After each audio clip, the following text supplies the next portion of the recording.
Welcome guys to another Haynes & Co. Breakeven bottle video. It is just a couple of days ago that we just did the last one for the Yamazaki 18, but it's already gone. Yeah, a few days in and it's gone. So I had to get on the phone to good mate Graham here, and he has looked after us with a pretty special bottle. But first of all, we'd like to just introduce Graham Wright from the Odd Whiskey Koi. G'day, hello everybody. And what have you picked out for us today, Graham? Yeah, this is all about nostalgia. Yep. Yeah, this is. I mean, I'm getting to that age now where I've been in the trade for many a year now, and actually having a malt that basically you can't get this style anymore. It's a disappearing style, and so we're going back to the late '80s, early '90s. If anybody knows me, it's all about the sherry and a few other things in this as well. Yeah, yeah, fantastic. And so this is a independent release of from Blackadder. Yep, that's right. And it's from the distillery Bunnahabhain. Oh, fantastic. And that's the right reaction that I wanted. And oh, fantastic. So we've got a 1990 22-year-old Bunnahabhain, and I'm imagining this is cask strength, 54.2. Look at that colour. That is pretty incredible. This comes from a chap by the name of Robin Tuchek, who's turns out to be, he's a bit of an aficionado. No, not aficionado, it's a bad word, isn't it? A bit of an industry legend. He worked in the spirits trade for many years. Now lives in Sweden, but does all his bottling out of Glasgow. But has a real good eye for some old and rare stuff, but also the great belief in keeping it as natural as possible, so as it comes out of the cask.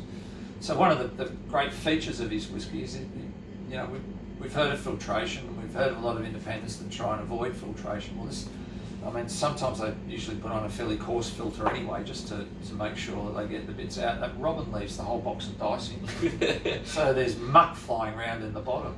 Absolutely. So it's almost like a little snow cone in there. Yeah, exactly right. But so it's hard to see with this.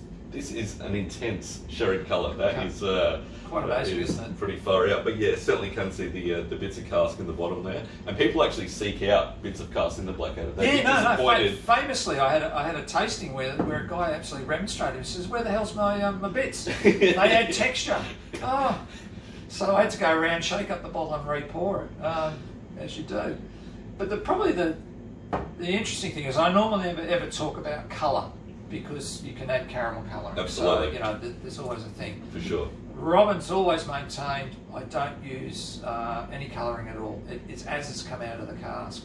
And that's what gets me excited about this guy, because these sorts of colours we just don't see in the modern age. Absolutely. Especially as, getting European oak that's had long-term storage for PX or Oloroso sherry are just about nigh impossible to get hold of these days. That nobody drinks sherry, nobody's using these casks. So, so this is a bit of a gem. Yeah, absolutely. Yeah, we've had.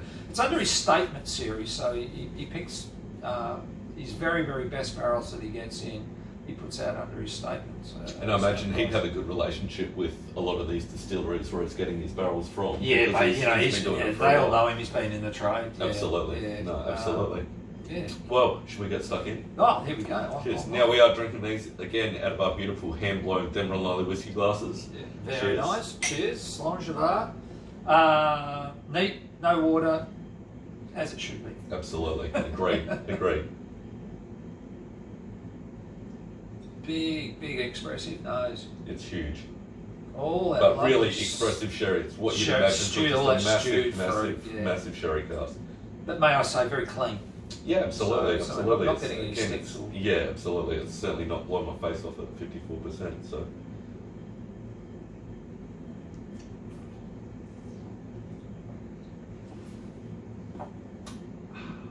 What a way to start the day. Long, intense. It's got grip. Absolutely, yeah, absolutely. Would part of that be coming from some of the char in there? I can't imagine. Actually, it's almost like more oak tannin. Oak tannin, yeah. That's the words I was going to say. Very fine oak tannin. Yeah, and they picked it up off it. That's for sure. So probably what we're looking at is a cask that's still got life in it, because we're getting a lot of spice. Yeah, a lot of absolutely. kitchen spice. probably not on the Chinese side, maybe just on the the European sort of kitchen spice side. Just really nice. Interestingly, quite dry in the middle palate. It is. It's not that big fat unctuous style. But still, I mean, still very, very long and complex. Yep. I can still feel it coming up again, but you're right, it's certainly dry. And as you said, it's got those spices, so it's spicy and dry, but still a really big, great demonstration of an old sherry cask. Old style cask. The interesting thing too with Bunnahabhain is that always broke the myth for me because the no peat. That's it, absolutely. Yeah, so peat. it's in Isla, but not peated. Not peated, and always, particularly out of bourbon cask, lots of yo-yo biscuit, biscuit malt flavours to it. So that's a great tasting note. Very Aussie tasting note. In this one too, the malt is still crisp. It's still sitting under there. Everything's there's a nice balance in there, but on the dry side. So I'm not thinking of those Oldham Callans where you get that really big fat unctuous style. Yep. Quite sweet. Yep. Yeah, classy.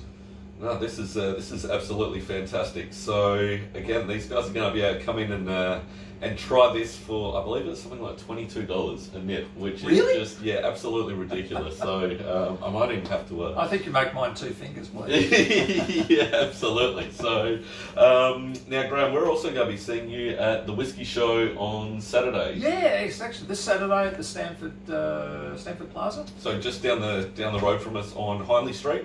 And we're lucky enough to be holding the after party here too. For all you coming down to the Whiskey Show, coming to Haynes & Co after, you go get to try this. Hopefully it's still around because we've been going through them pretty quickly recently. But no, the Whiskey Show is going to be great. In fact, we're going to have a couple of the old Haynes crew down there. So Josh Mack, our bar manager, is going to be looking after the Fluorio stand, and we're going to have old Broadside Brent looking after Cotswold English whiskey, which is interesting, very, very interesting whiskey too. Big full show. I'll be, for my sins, running the shop. So running the shop, pop-up shop, yeah. So come and say hello, that's for sure. Buy some bottles, yeah. Fantastic. But we'll leave it there for now, guys. We're going to finish the rest of our jams and enjoy it. But guys, thank you so much. Come back into Haynes & Co. Enjoy our next Breakeven bottle. Cheers, Cody. Cheers. Nice one.